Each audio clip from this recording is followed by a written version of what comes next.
Considering your father-in-law was a director at a major company, I'm curious about how much inheritance he might have left behind, John inquired, trying to mask his curiosity. I sighed internally but maintained a cheerful smile. I heard it's $54,000, I replied. John looked shocked.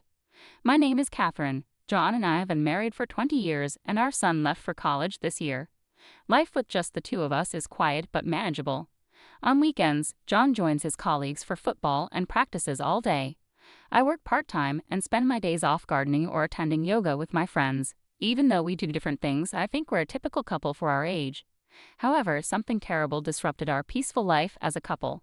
It started with a message I received from a friend who attends yoga with me. Attached to the message was a photo. I'm at the station now, but isn't this your husband, Catherine?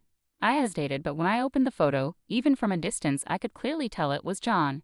He was walking hand in hand with another woman.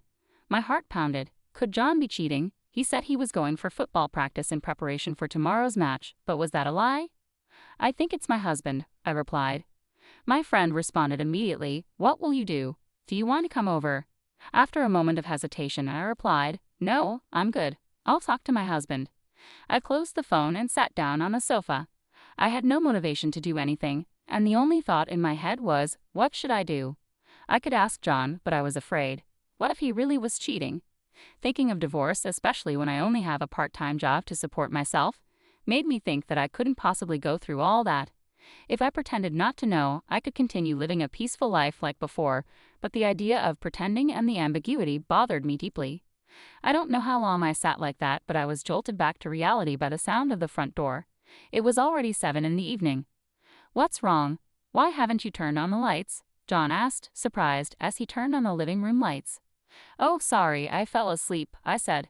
John laughed in disbelief and began washing his uniform in the washing machine. Seeing that, I realized he must have been exercising and wondered if the earlier photo might have been a mistake.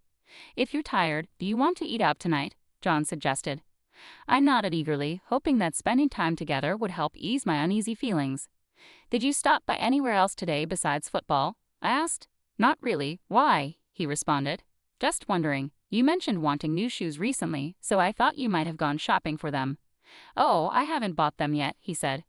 With that, our conversation ended. The John in front of me seemed just like how he has always been. They say everyone has at least 3 doppelgangers in the world. Perhaps the man in the photo was one of them.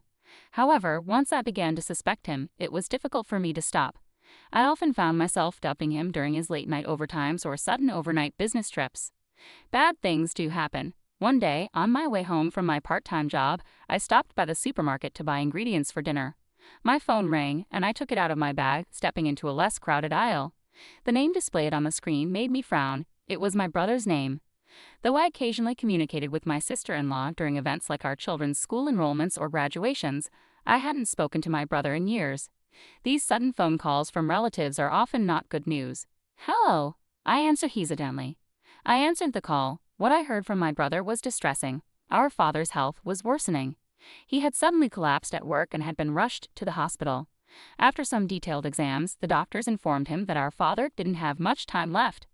My mother had passed away from an illness a few years ago, and although my brother and his wife had offered to live with our father afterward, he had refused and continued to live alone, seemingly in good health. The last time I spoke to him, he sounded fine, so this news was truly surprising. After telling my brother I would visit soon, I hung up the phone and took a deep breath to calm my heart. When I told John, who came home from work that night, he looked really sad. I see, your father. Don't worry about things here, you should go see him, John said. Encouraged by his words, I went to see my father the next day. Dad, what happened? Are you okay? I asked. Oh, Catherine, I suddenly felt dizzy and couldn't get up. It must be old age, I guess. Sorry for making you worry, he said. His usually loud and boisterous voice sounded weak, causing pain in my heart. Though he looked pale, he didn't seem critically ill. Catherine, did something happen? Did you and John have a fight? He asked suddenly. Taken aback by his question, I didn't know how to respond. My father gave a wry smile. You're just like your mother, holding things in. Live as your heart desires. Not knowing what the future holds, for a parent, seeing their child's smiling face is the greatest happiness. Realizing the truth in his words, I was deeply moved. Although I wanted to talk to my father a little longer, he told me he was tired, so I decided to leave for the day. The visit lasted only about 15 minutes, but just thinking that he could be so exhausted from such a short time made tears roll down my cheeks. As I sat on the sofa near my father's room, waiting for my tears to stop, a man in a white coat sat next to me. "Are you here to visit your father? I'm the doctor in charge." "Oh, I'm so sorry. How embarrassing," I said, quickly taking out a handkerchief to wipe away my tears. Taking a closer look at the doctor, he seemed to be around my age with a kind face that made me feel at ease. "It's all right. It must have been a shock for you. Do you have any questions?" he asked. With his encouragement, I started to ask various questions about my father's condition and what to expect in the future. Despite repeating the same questions multiple times, he never looked annoyed and explained everything in detail until a nurse came, saying, "Sir, we need you." Thanks to him, even though I still felt sad, my heart was somewhat at ease. After returning home and recalling my conversation with my father, I decided to call the friend who had sent me the photo. I wanted to discuss the suspicions I had about my husband's affair. "I've been worried I might have done something unnecessary by telling you that. I'm sorry for causing you pain," my friend said. "No, I'm glad you told me. I've finally come to terms with John's suspected affair, but I have no idea what to do," I confessed. Chuckling, my friend shared some advice. "Actually, my husband is a lawyer. He said there are many clients consulting him about divorces due to affairs. I'll ask him for advice." Hearing this, I felt comforted knowing I wasn't the only one struggling. My friend immediately took action, telling me it was best to gather evidence of the affair and that I could use a private detective agency to do so.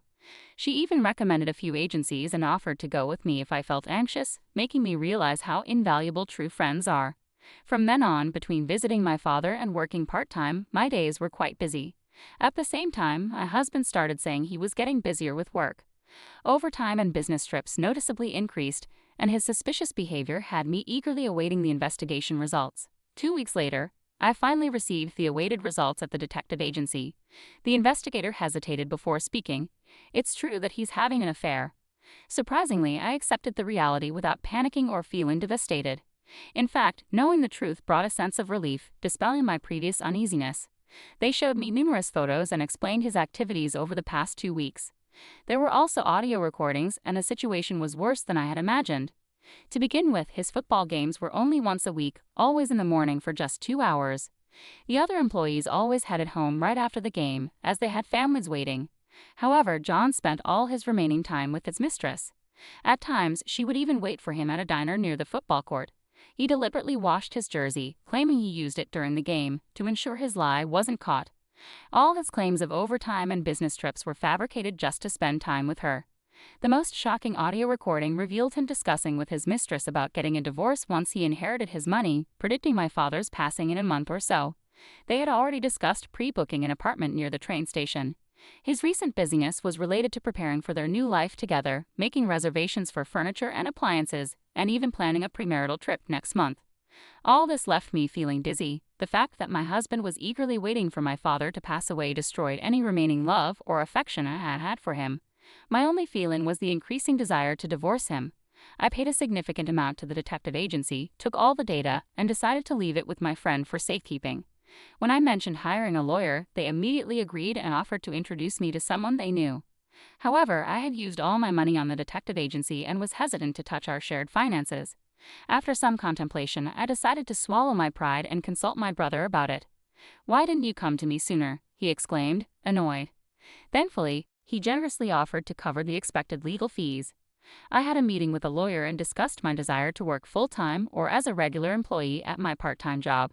I was told they could hire me as a contract employee, which gave me hope regarding my financial situation. With everything now in place, I started thinking about how to broach the subject of divorce. One midnight, I received a call from my brother. He was calling to tell me that our father had passed away. I woke up John, and we rushed to the hospital. John briefly visited my father, greeted my brother and his wife, and said some comforting words to me. He then returned home by himself. Everything after that happened so quickly that I can hardly remember. There was the wake, the funeral, meeting our relatives, and basically, I had no time to grieve. Even after the funeral, there was the matter of sorting out the house, discussing inheritance, and handling the legal aspects of my father's estate. My brother, his wife, and I were all exhausted. John, however, kept saying he was busy with work and didn't help at all. Despite my father having just passed away, John went out to play football on the weekend. My brother and his wife were visibly frustrated, but they knew about my intention to divorce him and refrained from saying anything. With so much going on, I had to postpone the divorce. It wasn't until about 6 months later that things took a major turn. Finally, all procedures related to my father were completed, and the inheritance amount was confirmed. By the way, has your father's inheritance come through yet? John asked. It's scheduled to be transferred tomorrow.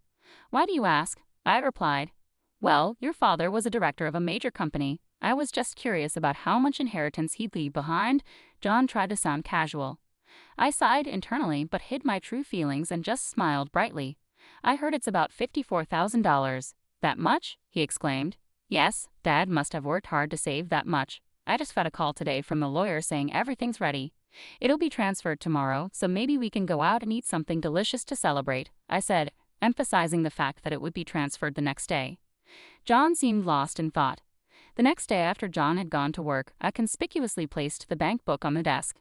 When I returned from work, as expected, the bank book was gone, and instead, a signed divorce paper was there. I hadn't anticipated things to go this smoothly, so while thinking he took the bait, I headed to my lawyer handling my divorce and explained the current situation. I decided not to return home, instead heading straight to my family home where my father had passed away. Most of my belongings were already there, and the things where I lived with John were shared, and how to handle them would be decided later. Probably John and his mistress would end up living there. Having already submitted the divorce papers, there was no reason to contact my estranged husband. The only thing left was a potential claim for damages for his affair from my lawyer. However, since they couldn't contact him, nothing could be done at the moment. But 3 days after I returned to my family home, I received a call from John. Catherine, what's going on? There's no money in the bank account. Where's the inheritance and where are you? John demanded. Inheritance is mine. Why would you use it? I decided to play dumb for the time being. By asking about my whereabouts, it seemed John had returned to our home. I needed to contact my lawyer immediately. Anyway, why isn't the $54,000 in your bank account? Did you take my bank account? John asked. I was planning to change the account for my salary deposit, but it disappeared. I've been looking for it. Don't mess with me. We're married, it's a shared asset. You should share it with me. I wished he wouldn't yell over the phone. It hurt my ears. The inheritance is an individual asset, not a shared one. Plus, I've already filed for divorce. We're no longer a married couple. Please stop contacting me. I won't return home. It's okay for you to live there with your mistress.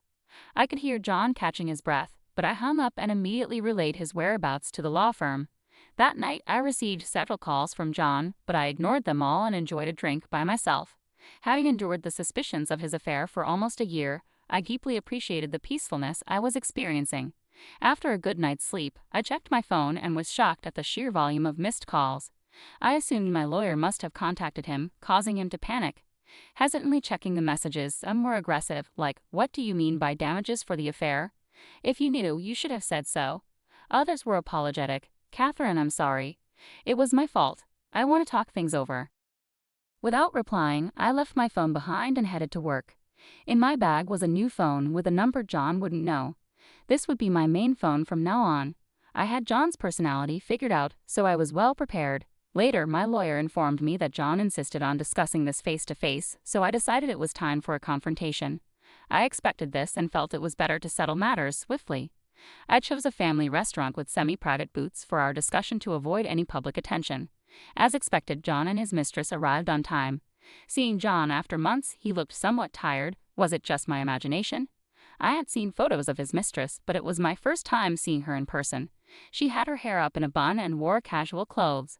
Her youthful face made me think she was a student, but I knew from my investigation that she was 25 and worked at a cake shop. I couldn't comprehend what such a cute girl saw in a 50-year-old man. "Catherine, what's going on? There's no inheritance, and now there's a claim for damages. I'm completely lost," John said, bewildered. Both my lawyer and I couldn't help but chuckle at his words. "The inheritance is what my father left for me, John. You have no right to it. As for the damages, it's because our divorce is due to your affair. You both owe compensation for the pain you caused me," I explained. "It's not about the affair, it's due to our incompatible personalities. Besides, it wasn't you who brought up the divorce, I did. So the affair doesn't matter," John retorted. Hearing such nonsense made me want to pull my hair out. I knew he wasn't the brightest, but I didn't expect him to lack basic common sense to this extent. The one at fault can't initiate the divorce. It's not about who brings it up first. It's about you having an affair. If that's true, you understand that you're in the wrong, right? Also, I'll be demanding compensation from her too." "What? Why me? Despite her cute appearance, the mistress sounded very defiant and sharp. Is that true? John looked at the lawyer as if clinging to hope. Unfortunately, it is true, the lawyer confirmed. You said I'd be getting money. I wasn't told I'd have to pay. I'm going home, and since I'm divorcing you, this has nothing to do with me, she shouted, grabbing her bag and storming out of the restaurant. It was embarrassing as other customers turned to look at our table. We know where she works, so it'll be fine, the lawyer said with a reassuring smile, causing John's face to go pale. Perhaps he realized he couldn't escape. You know, that girl is quite headstrong. She used to be a good girl when we were having an affair. She was always smiling around me and would cry, saying she'd miss me when it was time for me to leave. John rambled. Even though he was talking about their affair, I didn't know how to react. After we started living together, her cooking wasn't great, and she constantly wanted new bags or clothes. It was cute at first, but being married to her was not what I expected. Even though they'd only been remarried for about a month, complaints about her started pouring out of John's mouth. I've realized something. I've always been comparing her to you, Catherine.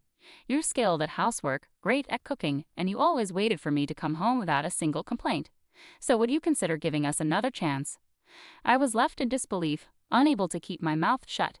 I never anticipated this turn of events, and even the lawyer seemed too stunned to speak. There's no way. Come on, I'll change. I promise I'll never cheat again, John pleaded. You cheated on me while using the excuse of being busy at work, didn't you? How can I believe anything you say? I countered.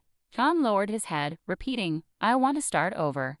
You said you were busy with work when my father was dying. He was in critical condition for about a month, but you never visited him even once. Even though I was having a difficult time, you were cheating.